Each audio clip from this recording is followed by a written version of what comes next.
سے پشتپناہی مل رہی ہے شاہراہ ہند کے تحت، ہندوستان کے لاء قانون کے تحت گستاخ رسول اور محمد رسول اللہ کی شان میں کی جانے والی گستاخی کے کرنے والے کو تعزیرات ہند کے تحت جتنی بھی کڑی سے کڑی سزا ہو وہ ملنی چاہیے۔ قرآن کی اس تعلیم کی بنیاد پر دیکھ لو، آج تک مولانا جرجیس نے جتنے بھی سال بہار اور بنگال کا دورہ کیا، رامائن پڑھی، گیتا پڑھی، سنائے منتر، لیکن کبھی بھی میں نے کسی کے بزرگوں کو الٹا سیدھا نہیں کہا۔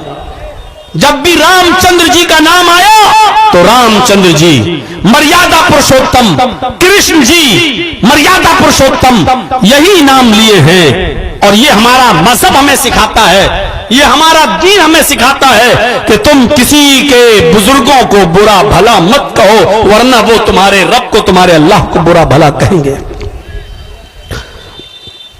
میں پوچھنا چاہتا ہوں اس ہندوستان کی سرکار سے بھی، میں پوچھنا چاہتا ہوں اس ہندوستان کے ان تمام پنڈتوں سے بھی کہ مجھے بتاؤ، جب آج تک ہم نے، ہمارے علماء نے جب آپ کے کسی بزرگ کو برا بھلا نہیں کہا، آپ کی کسی کتاب کو آگ نہیں لگائی اور جلایا نہیں، پھر کیا بات ہے کہ ہمارے نبی کو گالیاں دی جاتی ہے؟ پھر کیا بات ہے کہ ہمارے رسول پر انگلی اٹھائی جاتی ہے؟ پھر کیا بات ہے کہ ہمارے نبی کو بہت بڑا مجرم قرار دیا جاتا ہے اور نرسنگھانند جیسے زہریلے سانپ اس ہندوستان میں پنپتے ہیں؟ کیا یہ آپ کے دھرم کی شکشا ہے یا ان کو حکومت کی طرف سے اور سرکار کی طرف سے پشتپناہی مل رہی ہے، شاہ مل رہی ہے کہ ہم تمہیں گرفتار کریں گے دکھانے کے لیے؟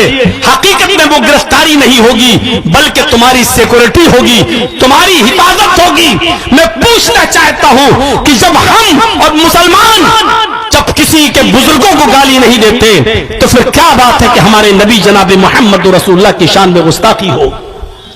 ان کو ایسے جملے بولے جائیں جو کسی بھی قیمت پر برداشت نہیں کیا جا سکتا ہے۔ اور آپ بھی جانتے ہیں NRC اور CA کو لے کر مسلمان برداشت کر لیتا ہے، آپ یہ بھی جانتے ہیں کہ ہمیں مارا کاٹا جا رہا ہے گائے کے نام پر، لنک کی جا رہی ہے، ہم اس کو بھی برداشت کر لیتے ہیں۔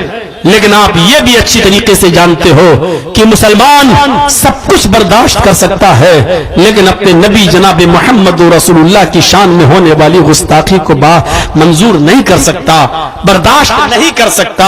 اور ہم ہی نہیں، کوئی نہیں کر سکتا ہے۔ کسی کے بزرگوں کے ساتھ اگر ایسا ہوگا تو وہ بھی برداشت نہیں کرے گا۔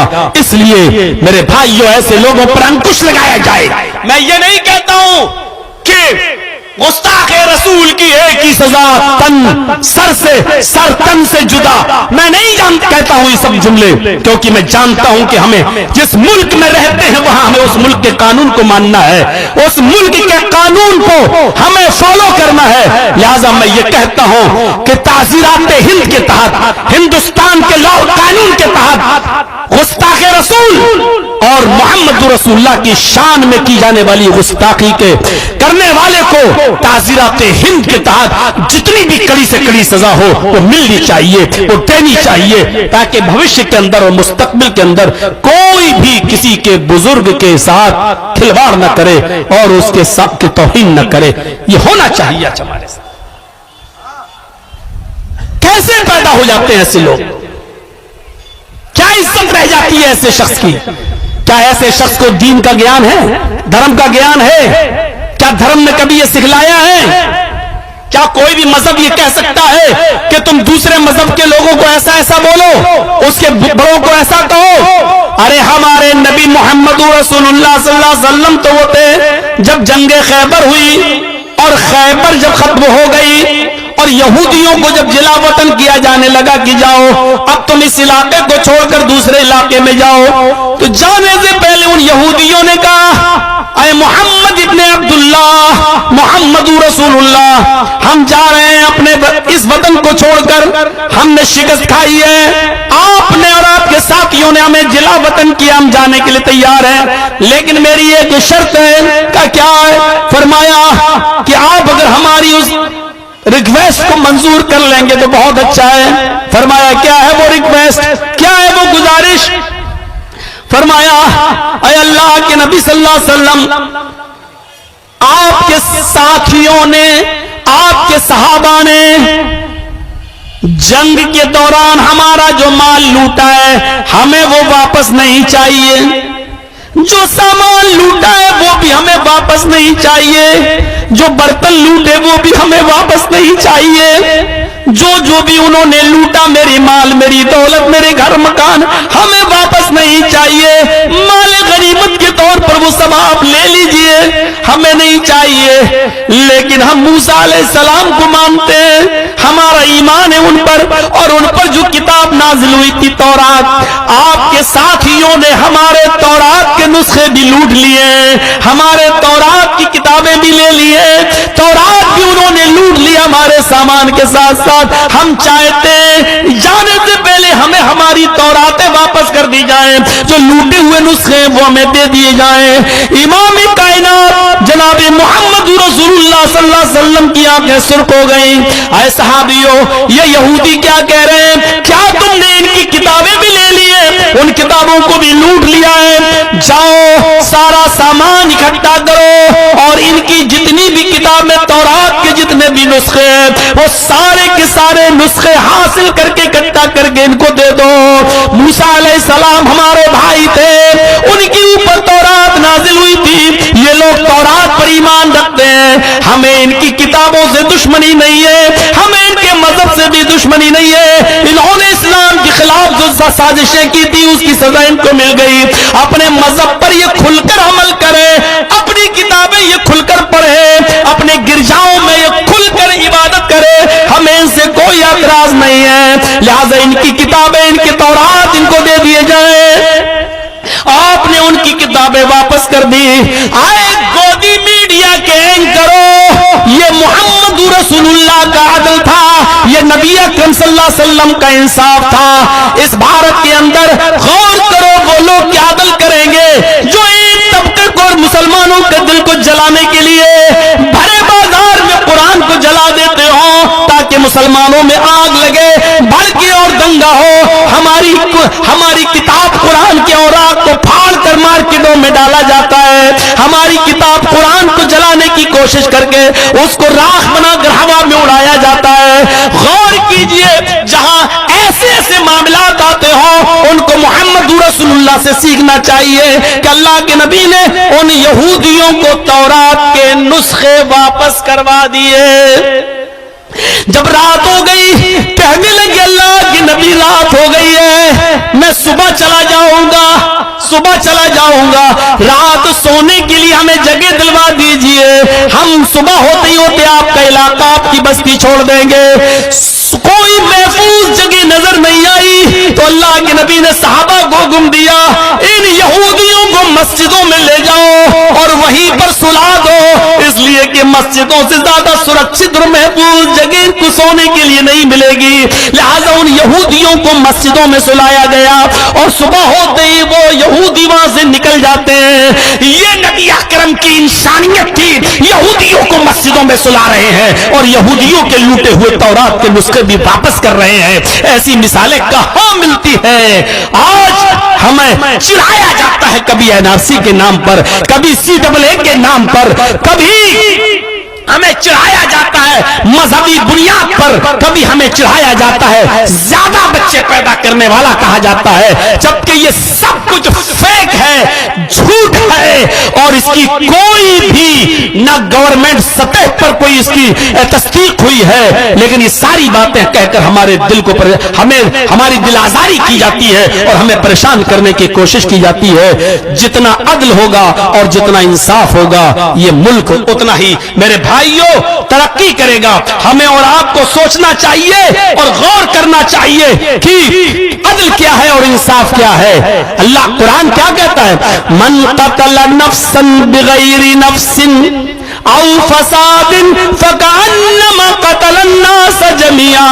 اس مذہب کو تم دہشت گرد کہتے ہو، اس مذہب کو تم آتنکواد سے جوڑنے کی کوشش کرتے ہو، جس کی تعلیم ہی ہو کہ جس نے کسی ایک انسان کو قتل کر دیا، مسلمان نہیں، یہودی نہیں، عیسائی نہیں، جس نے کسی بھی ایک انسان کو، چاہے وہ ہندو ہو یا مسلمان ہو یا عیسائی ہو یا جینی ہو، بدھسٹ ہو، سکھ ہو، کوئی بھی ہو، اگر ایک انسان کو اس نے قتل کر دیا بغیر نفس او فساد، اس کا کوئی گناہ نہیں تھا، اس نے کسی کا قتل بھی نہیں کیا تھا اور فساد بھی نہیں مچایا تھا، ایسے انسان کو اگر کسی نے قتل کر دیا تو اللہ کے نبی فرماتے ہیں فقتل الناس جميعا، اس نے ایک انسان کو قتل نہیں کیا، فکأنما قتل الناس جميعا، وہ ساری دنیا کی انسانیت کا قاتل ہے.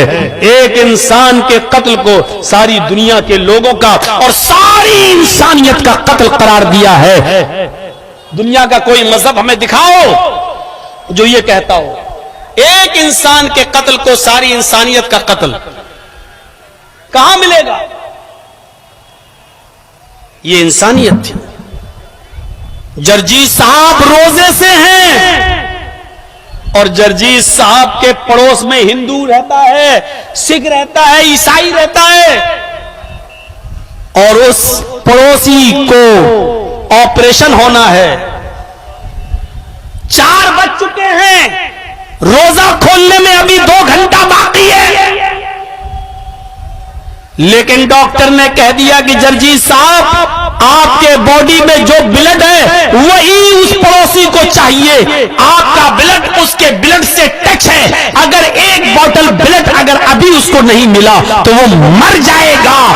اب جرجیت کا مذہب اسلام یہ کہتا ہے کہ جرجیت صاحب اسی وقت روزہ توڑ دیجئے، توڑیے، اپنے ہاتھ کو پیش کیجئے اور ڈاکٹر سے ٹوٹل بلڈ نکلوائیے اور اس پڑوسی کی، چاہے وہ ہندو ہو، چاہے وہ سکھ ہو، چاہے وہ عیسائی ہو، اس کو دیجئے، اس کو جیون دان دیجئے، اس کو زندگی دیجئے. اس لیے کہ روزے کی قضا تو بعد میں بھی پوری کی جا سکتی ہے، لیکن اگر اس کی جان چلی گئی تو دوبارہ نہیں آئے گی. اگر بچا سکتے ہو تو یہ کام کرو. یہ انسانیت ہے، یہ ہمیں اسی مذہب نے بتایا ہے. اس لیے کودی میڈیا کے ہڈیوں پہ پلنے والے اینکروں سن لو، اسی لیے میں کہتا ہوں کہ جرجیت کی نظر میں اسلام سب سے بڑا ہے، کیونکہ انسانیت کا سب سے بڑا سبق ہمیں اسلام نے دیا ہے. ہمیں اسلام نے بتایا ہے کہ روزہ توڑ دو لیکن اس کی جان بچاؤ.